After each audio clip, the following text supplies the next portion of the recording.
Hey guys, welcome to the channel. We got ourselves a hot LT. Follow me!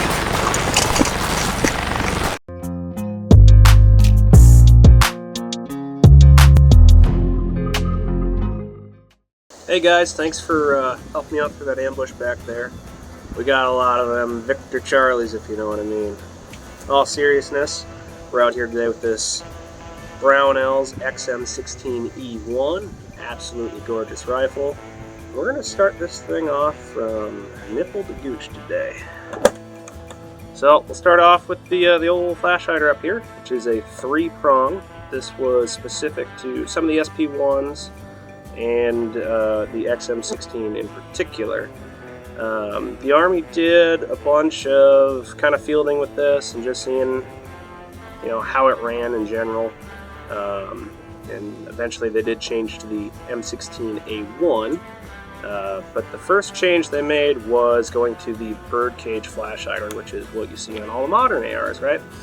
So the reason for that was, GIs being GIs, they like to do, well, let's just put it this way, they do creative things, right? So they were having a lot of breakage issues with these flash hiders due to guys trying to wrap concertina wire with them and cut concertina wire using it as beer can openers, trying to cut the cable ties on ammo crates, that type of deal. But they were breaking a lot, so the Army was like, well, we kind of got to put a kibosh to that. It's getting expensive. Moving on to the barrel, this is a Brownells 1-7 twist pencil profiled barrel, which is the .625 profiled barrel, which is accurate for the early AR barrels, but it has that modern 1-7 twist rate, so it's pretty handy with pretty much any type of ammo you toss through it. They did have a 1-12, Brownells does. I have that barrel in one of my other rifles, which you will see, or actually you have seen it in the night shoot. Go look at it again if you haven't seen it. It's freaking cool. Moving on here to the sights, obviously we'll go a little closer to the gooch here too. I mean, it's kind of involved, right?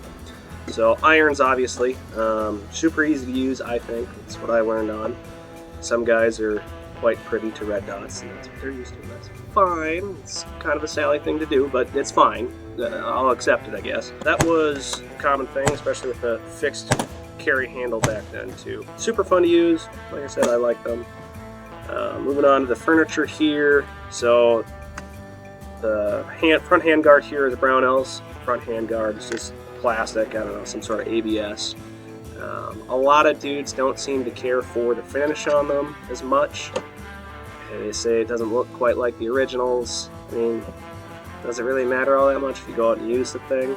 If you really wanted to, you could put some gloss black on it and look a little shinier like the originals did. But me personally, I think it looks good. I think they're fine. Moving down to our slip ring for our front hand guards and our barrel nut, what have you. As you can see, it's skinnier in here, whereas the A2s, they went towards the tapered one.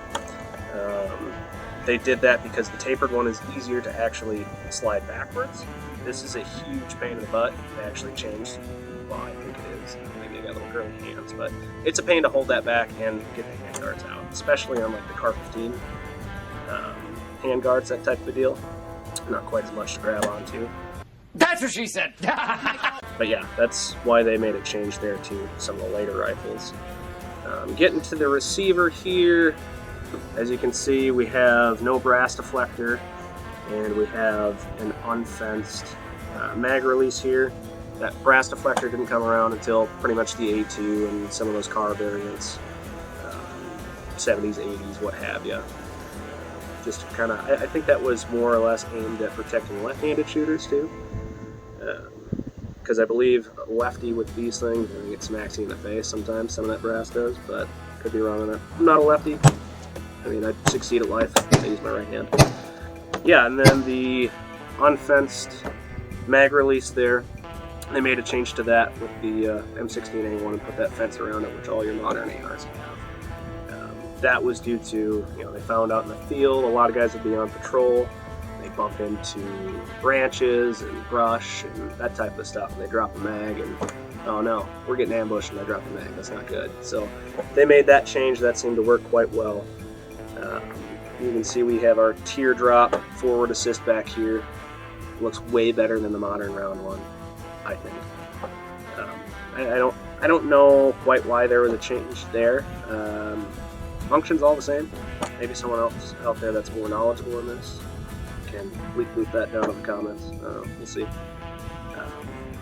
The rear pistol grip here is an original surplus one. It's actually Bakelite.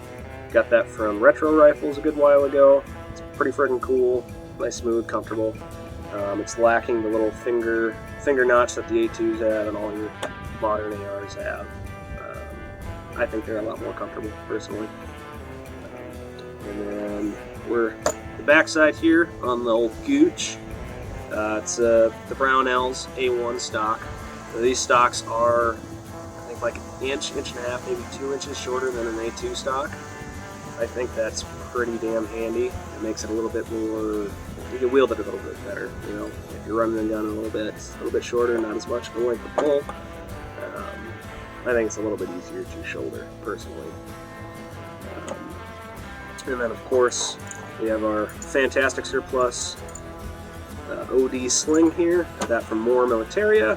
If you guys are into NOM stuff, check those guys out. They're down out of Texas. Good shit. Yeah. Overall, this thing, it's a beauty to shoot. You know, I did miss one thing. The trigger itself, it is a Geisley stage trigger. 4.5 pound, so that makes this thing that much more of a beauty to shoot. Very comfortable. It's probably one of the few things I can actually hit stuff with. I like that. So another thing you'll notice on these earlier ARs like this, they have this more gray anodized finish to them rather than just the black. That was more common on the XM16E1s and some of those earlier SP ones. I believe the M16A ones were black receivers, if I remember correctly. But I think that gray really pops on it. It just kind of gets that whole retro vibe going a little bit more. And this one here is Brownells, obviously. Nodak Spud was doing them for them back then. Those are the guys that are doing the current H&R ones for Palmetto. And I think they've worked on their actual anodizing a bit more, because this one came out a little bit more purple on the upper and a little bit on the lower too. In the right light, you can kind of see more of a purple tint, but that's not nearly as uncommon as everyone says it is. Like, oh man, this finish on these Brownells is just terrible and all that. Well, like, there was a bunch of actual rifles that came out that way. So you got to think about it. Did they really care? No, they were trying to arm the United States government for at least 10 years during Vietnam, you know. So I just kind of get a kick out of it. When people get on their high horse about colors and, oh, that's not historically accurate. Yeah, you'd be surprised.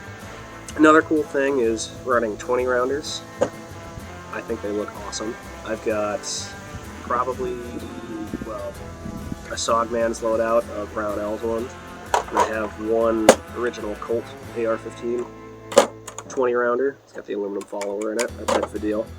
I'm a huge NOM nerd, so I love this type of stuff.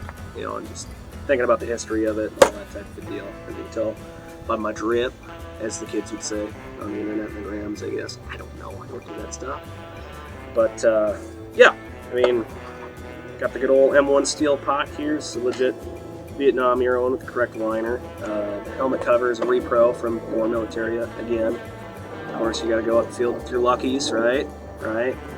I don't smoke, but it makes me look cool. We got our bug juice. We got our magazine Keep It Dry bag. And it has some Vietnamese on here that is instructing anyone who picks this up off the ground after a GI discarded it to kindly and politely surrender to your nearest fire base. So Chuhoyana, please do that. Alright, come fight for us. We got all sorts of cool stuff going on cross-border. Neither here nor there. Anyway, it's cool stuff. I'm a nerd about it. You should too, because it's friggin' cool. Yeah, go out and get you one. Retros are sweet. Join the Brotherhood. Dark side.